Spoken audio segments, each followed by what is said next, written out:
Okay, all the way back in here, where it's much too dark for me to zoom in. Yeah. Dick Van Dyke is here. Next one, we've got that established and stipulated. I just want to tell you, I am thrilled to be here. My name is Vince Waldron. I had the honor of writing a book about this TV show. Actually, most of you passed me at the table when you went to the popcorn counter tonight. He is the writer, the director, the creator. He's not the director, he's the writer, producer, creator of the Dick Van Dyke Show. You all know him. All around good guy, Carl Reiner.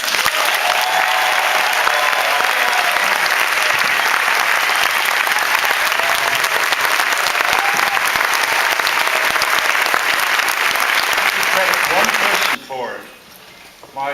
My wife Estelle, who after 65 years of marriage, she never gave me one bit of bad advice. She gave me 3 wonderful children and a life that I cannot tell you what a good life I've had, but I'm going to try to. There was a show called The Show of Shows. The Show of Shows was over. I had nothing to do. 9 years on The Show of Shows was it. And I was being offered a lot of things to do on television and with situation comedies. And that was the year of The Horse and the Gun. There were no situation comedies. I mean, there was no variety shows after that. So I was sent a couple of situation comedies by my agent, and I read a few, and they weren't terribly good. And I said, well, I don't. And my wife, in her infinite wisdom, said, why don't you write?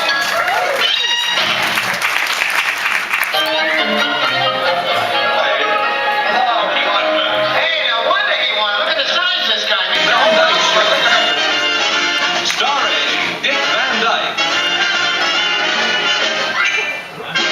Rosemary, Maury Amsterdam, Larry Matthew, and Mary Tyler Moore. Hurry up, Laura, I'm the carpool chauffeur and I gotta get started in 5 minutes. I'll be out in a second. Well, when is it you want to shoot?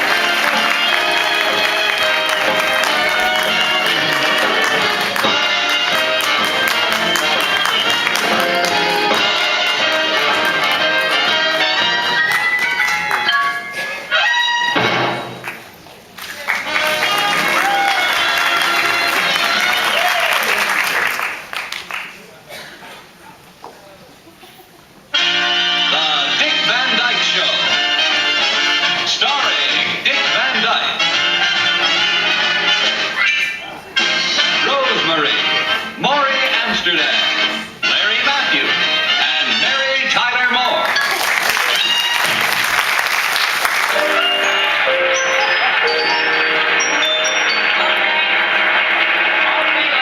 We're about to choose our last contestant, who is Miss Carol Hackett from Sacramento, California. There she is. Come right up here, dear. If anything gets in your way, Hackett. And the Marvel Gerber from the Cinematheque, George Shapiro. George is a friend, a manager, and a nephew to Carl Reiner for longer than anyone can remember, but you might know him more familiarly as the executive producer of a show called Seinfeld. George Shapiro, say hi to me.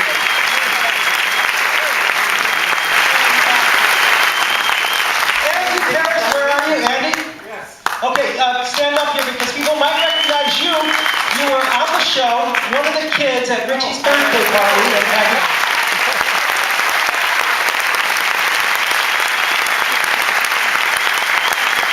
Larry, I've always meant to ask you, I forgot to ask you when I was doing the book, but all those episodes where you vanished, what were you doing in your room?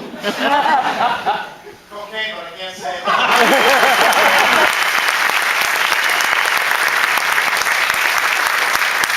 Hey, you want to hear from Dick and Carl and have Gary talk to them a little bit? Why not? Gary Marshall, along with his partner Jerry Belson, was the other prolific writing team after Sam and Dick, after Carl, Sam, and Bill, Gary and Jerry Lee. Gary Marshall. Thank you very much. Hello, how are you? Hello.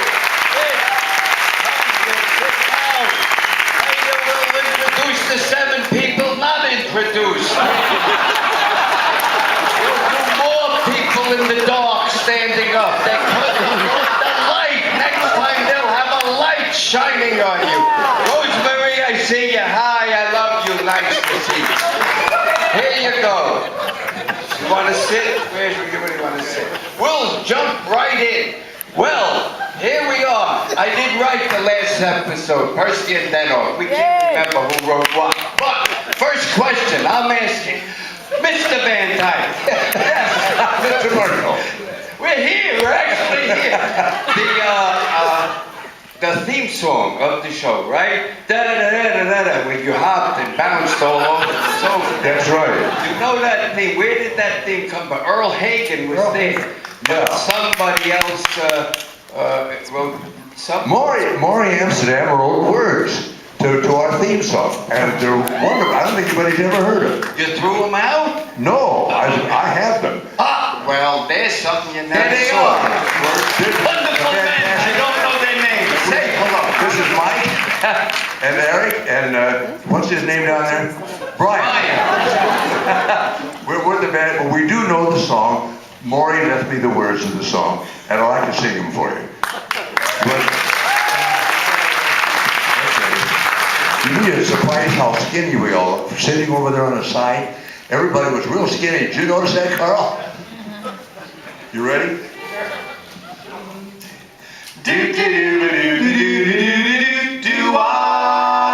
Oh, you think that you got trouble? Well, trouble, so tell Mr. Trouble to get lost, get lost. Why not hold your head up high and stop crying, start crying, and don't forget to keep your fingers crossed. Ooh, when you find the joy of living is loving and giving, you'll be there when the winning dice are tossed and tossed. A smile is just a frown that's turned upside down, so smile that frown, defrost, defrost, and don't forget to keep your fingers crossed. Yeah!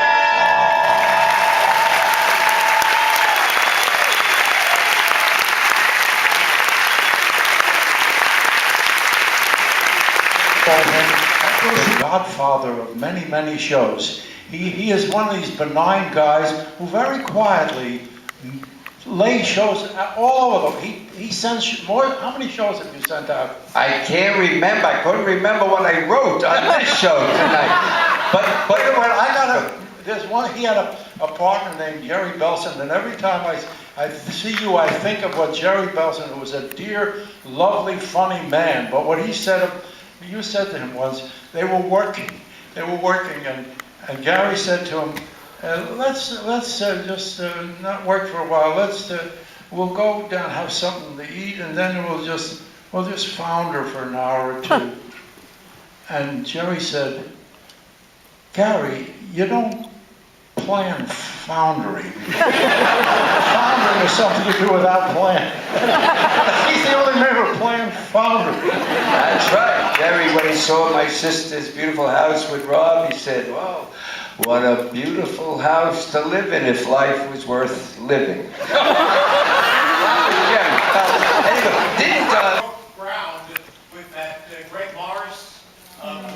Oh yeah, well that was the network was scared to death of it. Well, we think the babies are mixed up, and I think we've got the other couple's baby. They walk in, and it's a black couple, Greg Morris. Was there anything from Aubrey or the network people? No, it wasn't Audrey, but the continuity acceptance people were worried that we would go the wrong way. They didn't want to offend the black community, and we said to them, come to the.